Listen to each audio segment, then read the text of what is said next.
அஸ்ஸலாமு அலைக்கும் ரஹ்மத்துல்லாஹி வபரகாத்துஹு. அல்ஹம்துலில்லாஹ். தவமாய் தவம் இருக்கக்கூடிய ஒவ்வொரு தேவையையும் ஒரே தஹஜ்ஜத்தில் நமக்கு கபூலாக்கி தரக்கூடிய 2 திக்ர தான் நம்ம இன்னைக்கு பார்க்க போறோம். நமக்கு ஏதாவது ஒரு பெரிய காரியம் நடக்கணும் அப்படின்னா, நம்ம செய்ய வேண்டிய முதல் வேலை என்ன அப்படின்னா, தஹஜ்ஜத்தின் பக்கம் முன்னோக்குறது தான். தஹஜ்ஜத்தை எழும்பி தொழுதுட்டு, அதுல நமக்கு தேவையானத அல்லாஹ்விடத்துல கேட்க வேண்டியது தான். இதுதான் கட்டாயம் நம்ம எல்லோருமே செய்ய வேண்டிய ஒரு விஷயம். ஆனா, இத விட்டுட்டு நம்ம எதெல்லாமோ செஞ்சுகிட்டு இருப்போம். மத்தவங்க கிட்ட போயிட்டு உதவி கேட்போம், புலம்பி அழுவோம், ரொம்ப கஷ்டப்படுவோம், ரொம்ப மெனக்கெடுவோம். ஆனா, நம்ம மெனக்கெடவே வேணாம். தஹஜ்ஜத்துக்காக நீங்க எழும்புங்க. ஏன்னா, அல்லாஹ் வாக்குறுதி குடுக்குறான். நீங்க தஹஜ்ஜத் தொழுதுட்டு நீங்க கேளுங்க. என்ன கேட்டாலும் கேளுங்க. நான் தர்றேன்னு சொல்றான். இத விட நமக்கு வேற என்ன வேணும்? நமக்கு ஒரு காரியம் ஒருத்தங்க கிட்ட நடக்கணும். அவங்களே சொல்றாங்க, "இந்த நேரத்துக்கு வாங்க. நான் உங்களுக்கு அந்த காரியத்த முடிச்சு தர்றேன்" அப்படின்னு. நம்ம போகாம இருப்போமா? ஆனா, நம்மள படைச்ச ரப்பு நம்மகிட்ட கேட்குறான். ஆனா, நம்ம தான் அதுல கவனம் செலுத்தாம இருக்கிறோம். கண்டிப்பா தஹஜ்ஜத்த நீங்க தொழுங்க. அதுல உங்களுக்கு தேவையானத கேளுங்க. அது மட்டுமல்ல, அந்த நேரத்துல மிகச்சிறப்பான ஏராளமான சக்தி பெற்ற அமல்கள் இருக்கு. அதுல ஏதாவது ஒன்ன ஓதிட்டு நீங்க கேளுங்க. அந்த தஹஜ்ஜத், அந்த துஆ, இந்த திக்ரு எல்லாமே உங்களுக்கு ஸ்ட்ராங்கா உடனடியா உங்களுக்கு பதில் கிடைக்கும். இன்னைக்கு நான் சொல்லப் போறது 2 திக்ரு. 2மே நம்மளோட தலையெழுத்த மாத்தக்கூடியது. 2மே துஆ கபூல் அம்சம் தான். இந்த 2ல ஒண்ண ஓதுனாலே நமக்கு துஆ கபூல் ஆகும். இந்த 2யும் சேர்த்து ஓதுனீங்க அப்படின்னா உடனடியா கபூல் ஆகும். ஒரே தஹஜ்ஜத்துல உங்களுக்கு கிடைக்கும். அப்படிப்பட்ட அந்த திக்ர் என்ன அப்படிங்கிறத பார்த்துடலாமா? அதுதான் ஹஸ்புனல்லாஹு வ நிஅமல் வக்கீல். நபி இப்ராஹிம் அலைஹி வஸல்லம் அவங்க ஓதிய அற்புதமான திக்ரு. 2வது திக்ரு லா இலாஹ இல்லா அன்த சுப்ஹானக இன்னி குன்து மினல் ஸாலிமீன். நபி யூனுஸ் அலைஹி வஸல்லம் அவங்க மீன் வயிற்றுல இருக்கும்போது ஓதியது. இந்த 2 திக்ரு நம்மளோட வாழ்க்கைய மாத்தக்கூடியது தான். இந்த திக்ர எந்த நேரத்துல ஓதுனாலுமே நமக்கு பலன் கிடைக்கும். ஆனா தஹஜ்ஜத்துல ஓதி பாருங்க. ஒரு தஹஜ்ஜத்துல நீங்க கேளுங்க. கேட்கறத எல்லாம் அல்லாஹ் தருவான். நீங்க ஒரு விஷயத்துக்காக தவம் இருக்கீங்க. ரொம்ப வருஷம் காத்துக்கிட்டு இருக்கீங்க. நிறைய தடைகள் வருது. அது சிறந்ததா நடக்க மாட்டேங்குது அப்படின்னா தஹஜ்ஜத்துக்கு எழும்புங்க.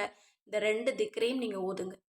அடுத்த நாள் பாருங்க, அந்த விஷயத்துல உங்களுக்கு நல்ல முன்னேற்றம் இருக்கும். நல்ல செய்தியா அல்லாஹ் உங்களுக்கு தந்திருப்பான். நிறைய உதவிகளா அல்லாஹ் உங்களுக்கு கொடுப்பான். ஏன்னா இது அப்படிப்பட்ட வார்த்தைகள். இந்த 2மே நம்மளோட கஷ்டத்த, மன அழுத்தத்த குறைக்கக்கூடியது. நீங்க தேவைகள் இல்லாவிட்டா கூட, நீங்க ஏதேனும் ஒரு பிரச்சனையில தவிச்சுக்கிட்டு இருக்கீங்க. வெளில சொல்ல முடியாத பிரச்சனை அப்படின்னா, இந்த 2 திக்ர தஹஜ்ஜத்துல ஓதுங்க. உங்களோட கஷ்டத்தை எல்லாம் அல்லாஹ் அப்படியே லேசாக்குவான். லேசாக்குவான் அப்படின்னா, அந்த பிரச்சனைக்கான சொல்யூஷன், தீர்வு நமக்கு கிடைச்சு போயிரும். கண்டிப்பா இது நடக்கும். கட்டாயம் இந்த 2 திக்ரையும் நீங்க ஓதுங்க. உங்களோட மனக்கவலையெல்லாம் அல்லாஹ் லேசாக்குவான். நீங்க எவ்வளோ பெரிய பிரச்சனையில இருந்தாலும் அந்த பிரச்சனை தீரும் உங்களுக்கு. நிறைய கடன் இருக்கு. நிறைய நோய்கள் இருக்கு. குடும்பத்துக்குள்ள சண்டை. ஒரு போராட்டமான வாழ்க்கை. இல்ல நீங்க தனி மனுஷியா நீங்க நிக்கிறீங்க இந்த உலகத்தின் முன்னாடி. எப்படி இருந்தாலும் சரி, நம்ம கூட ரப்பு இருக்கிறான். நம்ம அல்லாஹ்விடத்துல நெருங்கிறதுக்கு இது போல நிறைய வஜீஃபாக்கள் இருக்கு. நிறைய குர்ஆன் வசனங்கள் இருக்கு. அத கையில எடுத்து ஓதிட்டு அல்லாஹ்விடத்துல மனம் விட்டு அழுது அவன்கிட்ட பேசினாலே எல்லா பிரச்சனைக்கும் தீர்வு கிடைச்சு போயிரும். இந்த விஷயத்த நம்ம எல்லாருமே சரியா பண்றது கிடையாது. இன்னைக்கு மன அழுத்தம் எல்லாருக்குமே இருக்கு. முன்னாடி காலத்துல எல்லாம் மன அழுத்தம் அப்படிங்கிறது ஒரு 1000த்துல ஒருத்தர் 2 பேருக்கு இருக்கும். இப்ப அப்படி கிடையாது. 1000 பேருக்குமே இருக்கு. அப்படிப்பட்ட ஒரு மிக கடினமான ஒரு சூழ்நிலையில தான் நம்ம வாழ்ந்துட்டு இருக்கோம். நம்மளோட வாழ்க்கைய அல்லாஹ் தஆலா அப்படிதான் மாத்திக்கிட்டு வர்றான்.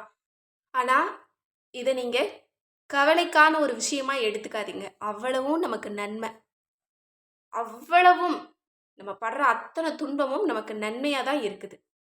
இந்த காலகட்டத்துல ஒரு அமல் செஞ்சா அதற்கு ஏராளமான நன்மை. முந்தி காலத்துல 1000 வருஷங்கள் வாழ்ந்தாங்க இல்லையா? அதற்கு ஈக்குவலா நம்ம இப்போ ஒரு 60 வருஷம் தான் வாழப் போறோம் அப்படின்னா, அவங்க செஞ்ச நன்மைக்கும், நம்ம செஞ்ச நன்மைக்கும் அல்லாஹ் தஆலா அதிகமான கணக்குகள போட்டு நிறைய நன்மைகள நமக்கு தான் தர்றான். நபி அவங்களுடைய சமூகத்தார் தான் அல்லாஹ்வின் பார்வையில மிக முக்கியமானவங்க, ரொம்ப கண்ணியப்படுத்தப்பட்டவங்க, ரொம்ப சிறந்தவங்க. அப்படி நம்ம எல்லோருமே அதிர்ஷ்டசாலி தான். ஏன்னா ஆதம் அலைஹிஸ்ஸலாம் அவங்க காலத்துல ஒரு அமல் செஞ்சா ஒரு நன்மை தான். ஆனா இந்த காலத்துல ஒரு அமல் செஞ்சா 1000 நன்மை. அந்த அளவு அல்லாஹ் பல மடங்கு நன்மைகள நமக்கு பெருக்கி தர்றான். அதனால நம்ம படக்கூடிய துன்பங்கள் அத்தனையுமே நமக்கு நன்மையா மாறுது. அதனால நீங்க யாருமே கவலைப்பட வேண்டாம். ஒரு அமல செஞ்சுட்டு அல்லாஹ்விடத்துல உட்கார்ந்து நீங்க முறையிடுங்களேன். கண்டிப்பா அந்த இடத்த விட்டு எழும்புறதுக்குள்ள அல்லாஹ் தஆலா உங்களோட பிரச்சனைய சால்வ் ஆக்குவான். இந்த உலகத்துல தீராத பிரச்சனை அப்படின்னு எதுவுமே கிடையாது. என்ன பிரச்சனை இருந்துற போது? ஒண்ணு ஒரு உடல் பிரச்சனையா இருக்கலாம். 2வது மனப்பிரச்சனையா இருக்கலாம். இந்த 2மே நம்ம மனசு தான் காரணம். நம் மனசுக்கு இது ரொம்ப சாதாரணம்னு நெனச்சா சாதாரணம். ரொம்ப கஷ்டமா நெனச்சா கண்டிப்பா கஷ்டம் தான். அதனால கண்டிப்பா உங்களுக்கு ஏதாவது கவலை வந்தாலும் சரி, தேவைகள் வந்தாலும் சரி, அல்லாஹ்விடத்துல நெருங்குங்க. அல்லாஹ் இதையெல்லாம் நமக்கு கொடுக்கறதுக்கு காரணமே அவன் பக்கம் நம்ம நெருங்கணும் அப்படிங்கிறது தான். அந்த ஒரு விஷயத்த மட்டும் நீங்க புரிஞ்சுக்கோங்க. கண்டிப்பா உங்களுக்கு எவ்வளோ கஷ்டம் இருந்தாலும் அவ்வளவு நெருங்குங்க அல்லாஹ்விடத்துல. அத்தனையுமே உங்களுக்கு அப்படியே நிம்மதியா, சந்தோஷமா மாத்தி தருவோம். அதுவும் தஹஜ்ஜுதுக்கு எழும்புங்க. இந்த 2 திக்ர ஓதுங்க. இந்த 2மே 2 நபிமார்கள் ஓதியது. அதுவும் எப்படிப்பட்ட தருணம்? மிக கடினமான தருணம். அந்த மாரி கடினம்லாம் நமக்கு வந்தது கிடையாது. அல்லாஹ் தஆலா நம்மள எல்லாம் ரொம்ப பாதுகாப்பா தான் வச்சிருக்கான். இப்ராஹிம் அலைஹிவஸல்லம் அவங்கள நெருப்பு குண்டத்துல போடும்போது அவங்க ஓதியது. இந்த தருணம் எப்படிப்பட்ட தருணம்? ஆனா அந்த தருணத்துல இருந்தும் அல்லாஹ் அவங்கள மீட்டெடுத்தான். 2வது யூனுஸ் அலைஹிவஸல்லம் அவங்க மீன் வயித்துக்குள்ள இருந்து ஓதுறாங்க. அது எப்படிப்பட்ட தருணம்? யாருக்காவது நடக்குமா? அந்த தருணத்துல இருந்தும் அல்லாஹ் மீட்டு கொண்டு வந்தான். கண்டிப்பா நம்மளையும் அல்லாஹ் மீட்டெடுப்பான். எனவே ஹஸ்புனல்லாஹு நிஅமல் வக்கீல் அப்படிங்கிறத 450 முறை ஓதுங்க. இதற்கு ஏராளமான வஜீஃபாக்கள் இருக்கு. இன்னும் லா இலாஹ இல்லா அன்த சுப்ஹானக இன்னி குன்து மினல் ஸாலிமீன் அப்படிங்கிற இந்த துன்னூன் துஆவ 360 முறை நீங்க ஓதுங்க. இந்த 2யுமே தஹஜ்ஜுத்துல ஓதிடுங்க இன்ஷா அல்லாஹ். தொடர்ந்து 3 நாள் 3 தஹஜ்ஜுத்துக்கு ஓதுங்க. அதற்குள்ளேயும் அல்லாஹ் தஆலா கண்டிப்பாக உங்களோட ஹாஜத்துக்கள கபூலாக்கி தருவான். கண்டிப்பா தஹஜ்ஜுத்துக்கு எழும்புனீங்க, நீங்க கையேந்திட்டீங்க அப்படின்னா, உங்களோட துஆவுல மத்தவங்களையும் நீங்க சேர்த்துக்கோங்க. ஏன்னா நம்மள போல நிறைய பேர் கஷ்டப்படுவாங்க. நிறைய தேவைகளோட நிறைய பேர் இருக்காங்க. எல்லாருடைய தேவைகளுமே கபூல் ஆகட்டும். எல்லாருடைய கஷ்டங்களுமே நீங்கட்டும். அப்படிங்கிற இந்த ஒரு நெனப்பு இருக்கு பாருங்க. கண்டிப்பா நம்மளோட துஆவ அல்லாஹ் கபூலாக்குவான். நம்மளோட சிரமங்கள லேசாக்குவான். கண்டிப்பா இன்ஷா அல்லாஹ் இந்த ஒரு முறையையும் நீங்க முயற்சி பண்ணுங்க. இது உங்களுடைய துஆ கபூல் ஆகறதுக்கு இன்னொரு வழி. அதனால கண்டிப்பா எல்லாருக்காகவும் துஆ செஞ்சுடுங்க. மேலும் அல்லாஹ்விடத்துல நெருங்குறதுக்கு உங்களுக்கு நிறைய வஜீஃபாக்கள் வேணும். ரொம்ப சக்தி பெற்ற வஜீஃபாக்கள் வேணும் அப்படின்னு நினைச்சீங்கன்னா, நம்மளோட அற்புத வஜீஃபாக்கள் கிதாப இப்பவே நீங்க ஆர்டர் போட்டுக்கோங்க. இதுல எல்லா தேவைகளுக்குமே உங்களுக்கு தீர்வு இருக்கு. எதை எந்த நேரத்துல செய்யணும்? எவ்வளோ ஓதணும்? எத ஓதணும்? என்ன பிரச்சனைக்கு ஓதணும்? அப்படின்னு உங்களுக்கு தெளிவா சொல்லப்பட்டது தான் அற்புத வஜீஃபாக்கள் கிதாப்.